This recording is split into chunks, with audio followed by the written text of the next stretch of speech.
तो first reading में आपको समझ में आ जाना चाहिए कि कंसेप्ट क्या है। सेकंड रीडिंग में दूसरी चीज़ आप देखें कि आपका कंटेंट कितने मिलते हैं, तो आप वहाँ पर देखें इससे मुझे कितने पॉइंट्स मिल सकते हैं। थर्ड लेवल पे आपको देखना है, वो उसमें देखना है कि आपको कौन से फैक्ट्स मिलते हैं। ध्यान रहे, अगर आप फैक्ट ढूंढने के लिए सिर्फ पढ़ेंगे तो बहुत फास्ट पढ़ पाएंगे। आपको कोई पॉइंट ढूंढना है तो थोड़ा और समय लगेगा, अगर कंसेप्ट ढूंढना है तो थोड़ा और ज़्यादा समय लगेगा। तो क्या पर्पस क्या है जिस वजह से आपको आउटपुट लेना है। Hi, there is a common question which is often asked to me. The question is, what is the best study technique? कैसे कम से कम समय में ज़्यादा से ज़्यादा पढ़ाई की जा सकती है। आई थिंक आप जब मुझे ये सुन रहे हैं तो आपके दिमाग में भी ये शायद सवाल किसी न किसी रूप में ज़रूर कभी न कभी आया होगा कि कौन सा तरीका है जिसके अंदर हम ज़्यादा से ज़्यादा अचीव कर पाएँ कम से कम समय में।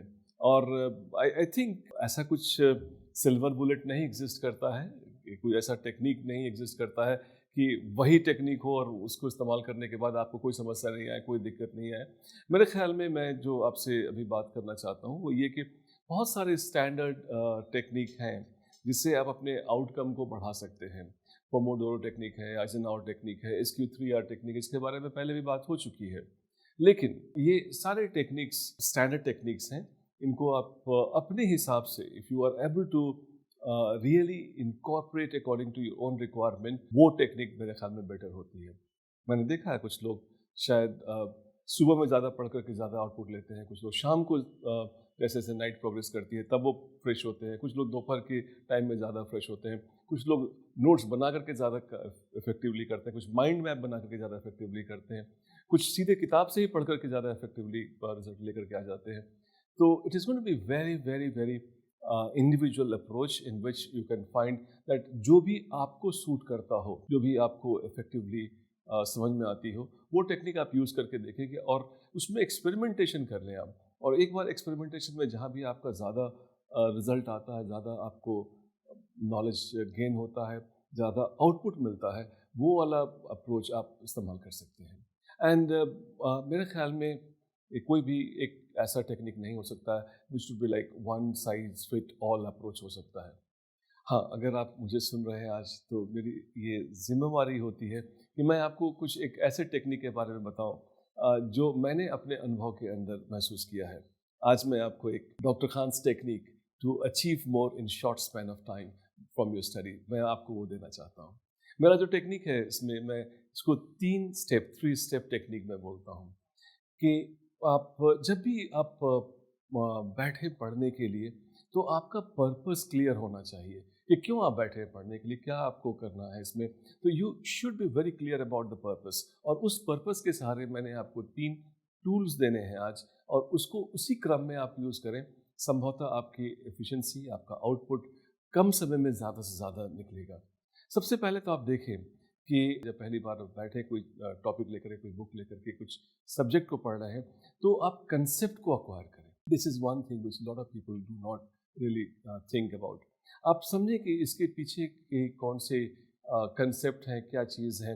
जैसे अगर फ़र्ज़ कर लीजिए कि आप पढ़ रहे हैं पॉवर्टी अटेंडेंस के, आप पढ़ रहे हैं, तो आप समझें कि पॉवर्टी का कंसेप्ट क्या होता है। जुडिशरी के बारे में आप पढ़ रहे हैं, फ़र्ज़ कर लीजिए ओवर रीच के बारे में आप पढ़ रहे हैं, तो जुडिशरी क्या है, ओवर रीच क्या है, इसको अगर आप उसका कंसेप्ट समझ गए हैं तो आपको बाकी की चीज़ें आसान हो जाती हैं। तो हो सके कोई भी टॉपिक पढ़ने से पहले उस टॉपिक के अगर आप कंसेप्चुअल लेवल पर अपने आप को क्लियरिटी ला पाते हैं तो that is one thing you should be looking forward. तो फर्स्ट रीडिंग में you should acquire the concept, आपको समझ में आ जाना चाहिए कि कंसेप्ट क्या है। सेकंड रीडिंग में, सेकंड लेवल में जब आउटपुट ले रहे हैं आप, तो दूसरी चीज़ आप देखें कि आपका कंटेंट कितने मिलते हैं।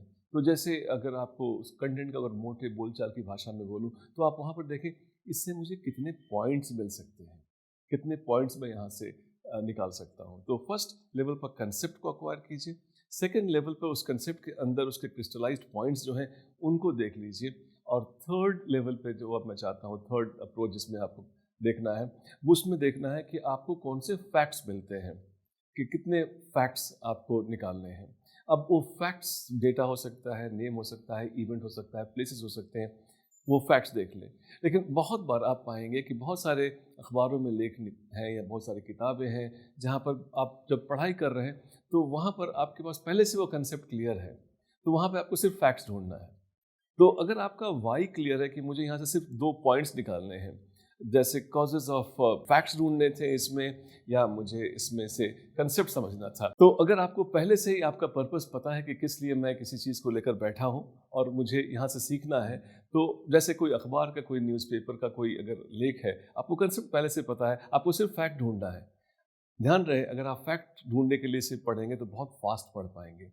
आपको कोई पॉइंट ढूंढना है तो थोड़ा और समय लगेगा, अगर कंसेप्ट ढूंढना है तो थोड़ा और ज़्यादा समय लगेगा। तो क्या पर्पस क्या है जिस वजह से आपको आउटपुट लेना है, अगर वो पर्पस पहले से क्लियर है, आपका वाई क्लियर है, आई थिंक आपका बहुत ज़्यादा आउटपुट आ जाएगा कम से कम समय में। एंड देन ये मैं चाहता हूँ, ये टेक्निक जो मैंने अभी आपको बताया, it's a very unique and effective technique. आपको कई बार आपने इसको यूज़ किया होगा, लेकिन अगर कंफ्यूज स्टेज में आप पढ़ रहे हैं, आपको खुद ही नहीं पता है कि मुझे निकालना क्या है, मैं पढ़ किस लिए रहा हूँ, तो मेरे ख्याल में आपके माइंड को किस जगह उस इंफॉर्मेशन को फाइल करना, माइंड क्लियर नहीं है, and there is a problem. Mind को पहले क्लियर कर दिया कि चलो हम इसका कंसेप्ट समझते हैं कि ये चीज़ होती क्या है, एनपीए होती क्या है, आपके माइंड वो उस बुक से वो सारी चीज़ें फिल्टर कर लेगी। चलो इसके कारण, इसके पॉइंट्स, इसके फैक्टर्स ढूंढने, आपको माइंड फैक्टर दे देगा। अगर फैक्ट्स ढूंढे तो फैक्ट्स दे देगा। And I think if you have a clarity of what you really want, and I think you would be able to really achieve it. और इसमें जैसे कि अप्रोच है ना, kill the biggest enemy first, concept is the biggest enemy. और concept की clarity नहीं होने की वजह से कई बार लोग सिर्फ फैक्ट्स निकाल लेते हैं, तो वो स्टोरी कंप्लीट नहीं होती है। फैक्ट्स अपने आप में जुड़ करके कंसेप्ट नहीं बनाएंगे, लेकिन कंसेप्ट अगर आपके पास पहले से क्लियर है तो आपके पॉइंट्स और फैक्ट्स, कंटेंट और फैक्ट्स दोनों बन जाते हैं, and that is very very important. हाँ, लेकिन एक चीज़ और भी ध्यान रखने वाली है कि अगर आप ज़्यादा आउटपुट रखना चाहते हैं तो उसको कहीं नोट कर लें, कंसेप्ट को अपने शब्दों में 2 लाइन में लिख दें, उसके कंटेंट के 2-4 पॉइंट लिख दें, या 2-4 उसके फैक्ट्स लिख दें, and in that process when you have studied, I can promise safely that you would be able to achieve more in a short span of time. एक बार इसको करके देखो, doctor Khan's technique of getting maximum output in least possible time. और अगर मैं इस video को बहुत लंबा कर दूंगा तो मेरे लिए ये ऑक्सीमोरोनिक हो जाएगा कि मैंने खुद बहुत ज़्यादा टाइम लिया आपके थोड़े से आउटपुट के लिए। So let me keep it short and then expect that you're trying this technique, and definitely let us know that how you're feeling after this. My best wishes are with you.